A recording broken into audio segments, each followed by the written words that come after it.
सभी को राम राम नमस्कार। मैं अमित विशिष्ट हिमाचल प्रदेश गगरेट विधानसभा क्षेत्र से चुनाव लड़ रहा हूं आज़ाद उम्मीदवार के तौर पर। और मैं आपको बताना चाहता हूं कि मैं पिछले कई सालों से क्या ऐसे काम कर रहा था जिनका मैं सोचता हूं आप लोगों को पता होना चाहिए। और आप लोगों को ये भी पता होना चाहिए कि ये मुद्दे एक दिन में नहीं बने हैं। इन मुद्दों के ऊपर मैं कई वर्षों से कोशिश करता रहा कि मैं बिना राजनीतिक और सरकार के सहयोग से कोशिश करूं कि कर पाऊं। और अगर बिना राजनीतिक यानी सत्ता में आए हुए ये काम हो जाएं तो उससे अच्छी कोई बात नहीं। लेकिन अब मैं कोशिश करके चुनाव में लड़ रहा हूं तो क्यों लड़ रहा हूं? सबसे पहले मैं जब गांव में वापस आया, पहले मैंने 10-12 साल के करीब मैं बाहर रहा हूं।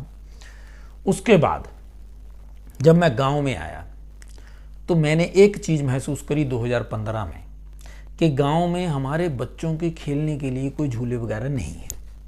गांव में झूले लगने चाहिए, इसकी कोशिश करी। गांव के जो बड़े अच्छे लोग हैं, गुड काइंड हार्टेड हैं, दयावान लोग, उनसे मिला, सबसे प्रार्थना की और लगभग 22-23 हज़ार रुपये दान के रूप में मिले। लेकिन 1-1.5 साल 2 साल लगे मुझे ये पैसे इकट्ठे करने में।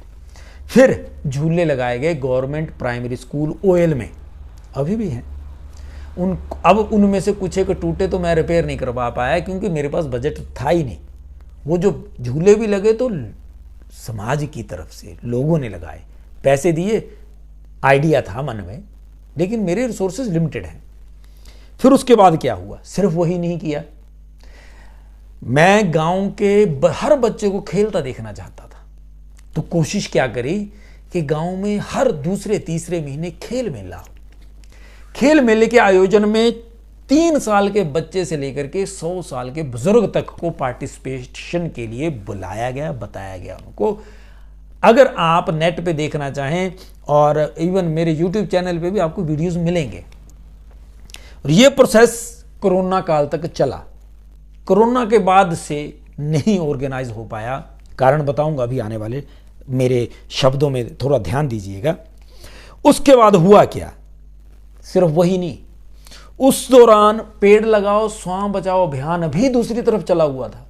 क्योंकि पेड़ लगाना, प्रकृति की हमारे यहाँ सुंदरता को बढ़ाना, ये शुरू से ही आइडिया रहा है।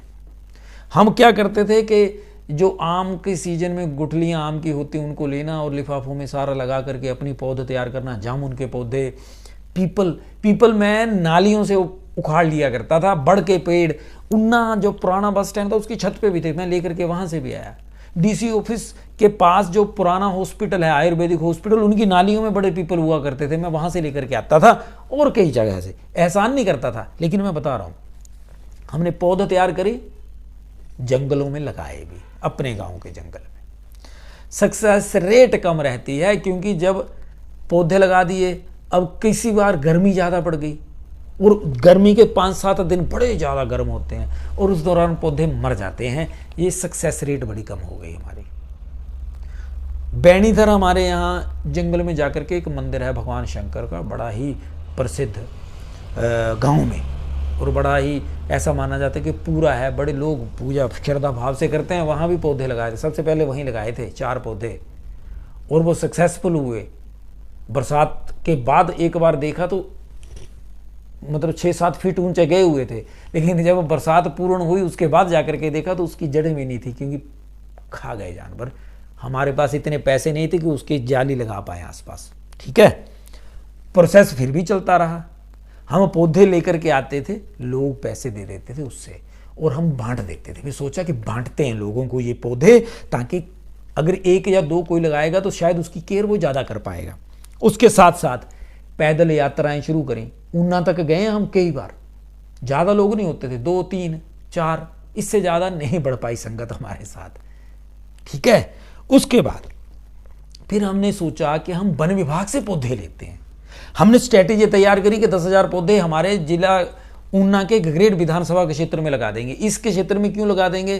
क्योंकि ये अपना एरिया है ना, तो यहाँ लगा देते हैं कहीं इकट्ठे जब लगेंगे एक एक क्षेत्र में तो उसके रिजल्ट आएंगे तो पता चलेगा। क्योंकि मुझे लगता है कि हमारे क्षेत्र में अगर पौधे ज़्यादा से ज़्यादा लग जाए तो हमारा क्षेत्र एक पर्यटन का केंद्र हो सकता है, हमारे लोगों की सोर्स ऑफ इनकम बढ़ सकती है, हमारे यहाँ जो प्रदूषण होता है स्टोन क्रैशरों से की धूल से वो भी काफ़ी हद तक कंट्रोल किया जा सकता है, ऐसा सोचता हूँ मैं। अब उसके ऊपर हमने 10,000 पौधे मांगे और हमें कितने दिए पौधे? वन विभाग ने 100 पौधा। उसी दौरान मेरी बात हुई गुगलहट से, महेश अग्निहोत्री साहब, उनकी खूब बड़ी एनजीओ है, उनसे बात हुई। उन्होंने बोला यार इससे मैं खुद ही तुम्हें 250-300 पौधा दिलवा देता हूं। एक कॉल करी और 250 पौधा उन्होंने हमें दिलवाया। उनसे पौधे लिए दौलतपुर तक बांटते गए, उसके बाद गुगलहट तक भी बांटे हैं हमने पौधे, उनके गांव तक गए पैदल यात्रा करके। मतलब घर पे नहीं बैठे, हम कोशिश करते रहे हैं अपने स्तर पर कि हो सकता है हम कर पाएं, क्योंकि राजनीति एक अलग फील्ड है और हमने किसी को काम करते तो देखा ही नहीं। इन मुद्दों पे कौन बात करता है वहां पे राजनीति में? आज भी देख लो आप, चुनाव के दिन हैं और एक दूसरे तू चोर, तू उस पार्टी का, तू, अबे यार तुम बताओ तुम काम क्या करोगे?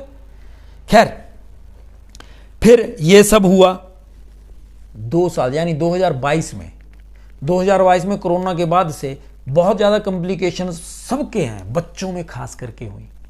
स्ट्रेस की बड़ी भारी बच्चों में, मोबाइल के कारण, और क्योंकि घरों में रहे इतने दिन उसके कारण बड़ी भारी चीज़ें थी। अपने ही गांव के स्कूल में नहीं, मैं ऊना तक के स्कूल्स में गया हूं, ईसपुर पंडोगा तक के स्कूल्स में जाकर के योग की क्लास लेता था सवेरे सवेरे। 2022 में सरकारी स्कूल गर्मियों के दिनों में 7 बजे से लगते थे, तो मैं सवेरे पहुंच जाता था, उसके बाद मैं ड्यूटी चला जाता था। ठीक है जी। लेकिन 2023 में क्या हुआ? 2023 में स्कूल का टाइम 9 से 3 रहा पूरा साल, और मैं योग की क्लासेस नहीं ले पाया। लेकिन पिछले साल क्योंकि मैंने 2022 में क्लासेस ली थी तो मुझे पता था कि सरकारी स्कूलों में टीचर्स की कितनी कमी है, मैं उसी बिना पे बोल रहा हूं। उसके बाद उस दौरान हमने क्या करा, 5 जून को सोमभद्रा पूजन दिवस मनाना शुरू करा कि 5 जून को स्वां नदी का पूजन किया जाए। पर्यावरण दिवस भी होता है, उसी दिन हमने पूजन दिवस मनाना शुरू किया। लोगों को क्या अपील करी? अगर लोगों को ये बोला कि आप लोग स्वयं अपने नेता बने और 5 जून को सोमभद्रा नदी का पूजन करने जाइएगा, फिर आप यहां कम से कम साल में एक बार तो देखिए कि सोमभद्रा नदी का हाल क्या है। और जब आप सोमभद्रा नदी का हाल देखेंगे आप खुद फैसला करिए, आप चुप हैं तो किसका नुकसान। खैर, महादेव, हर हर महादेव बोला जाता है भगवान शंकर की पूजा में, और उसका अर्थ होता है कि हर कोई महादेव है, हर कोई महादेव बन सकता है अगर उसकी इच्छा हो तो। मेरे मन में भी यही भाव था कि हर कोई अपना नेता बन सकता है, हर किसी का स्वाहा है जे आप खुद जाइए। लेकिन मैं उसमें फेल रहा, इन सब में ये सब कोशिशें करी, लेकिन इसमें सरकारी तंत्र की जरूरत महसूस हुई मुझे। एक और बात बताऊं, सिर्फ यही नहीं, हमारा जो गांधी सेवा आश्रम होएला वहाँ पे एक आंगनवाड़ी है, वहाँ पे अलमारियाँ रखी खरीद करके, साथ ही बुक्स लेकर के आए कि लाइब्रेरी खोलते हैं यहाँ पे, और बच्चे और महिलाओं खास करके उनको मोटिवेशनल अच्छी अच्छी बुक्स वहाँ पढ़ने को मिले। कोरोना के बाद माहौल बनेगा, लोगों को मोटिवेशनल बुक्स मिलेंगी, लेडीज़ के लिए रिक्रिएशन सेंटर बन जाएगा और एक अच्छा काम हो जाएगा। लेकिन मैं उसमें भी हम लोग सक्सेसफुल नहीं हो पाए। किताबें भी हैं, अलमारी भी है, लेकिन लाइब्रेरी नहीं है क्योंकि हमारे पास बजट नहीं है। गाँव के स्कूल में बच्चे हैं, स्कूल भी है, लेकिन अध्यापक नहीं है। आज भी गांव गोयल के प्राइमरी स्कूल में 8 क्लासेस चलती हैं, जिनमें एक क्लास कौन सी है? प्री नर्सरी, यूकेजी, एलकेजी, एक first, second, third, fourth, fifth, 8 classes हैं। सरकारी 3 टीचर हैं, 2 अध्यापक। हम लोगों ने, समाज ने, ओयल गांव के लोगों ने, इन्होंने इकट्ठे होकर के रखे 2 साल से पिछले। अब जो पैसा हमारे पास खेल मेले का कोरोना से पहले आता था, वो पैसा कहां चला गया? थोड़ा और इंक्रीज हुआ उसमें। कोरोना से पहले जो खेल मेले में था कभी कभी कुछ कुछ पैसे देते थे। गांव के जो स्कूल में, प्राइमरी स्कूल में जो टीचर है हमारे पास हैं, वो सेवा के इतना ज़्यादा पैसा नहीं दे पाते, फिर भी जो थोड़ा बहुत उनके लिए, थोड़ा बहुत उनका बड़ा धन्यवाद करते हैं कि वो समाज सेवक के तौर पर वो काम वहाँ करते हैं, वो तैयार हुए और वो सेवाएं दे रहे हैं। मेरा सिर्फ आइडिया था, पैसा लोगों का ही था, लेकिन फिर महसूस हुआ कि नहीं यार, ये बड़ा कम है, मैं अकेला नहीं कर सकता, ये काम सरकार के हैं, सरकार को करने चाहिए। कोई भी नेता, भारतीय जनता पार्टी का हो चाहे कांग्रेस का हो, बता दो कि इन मुद्दों के ऊपर बात करता हो। अगर वो बात नहीं करता है और मैं बात करता हूं तो क्या यह गलत है?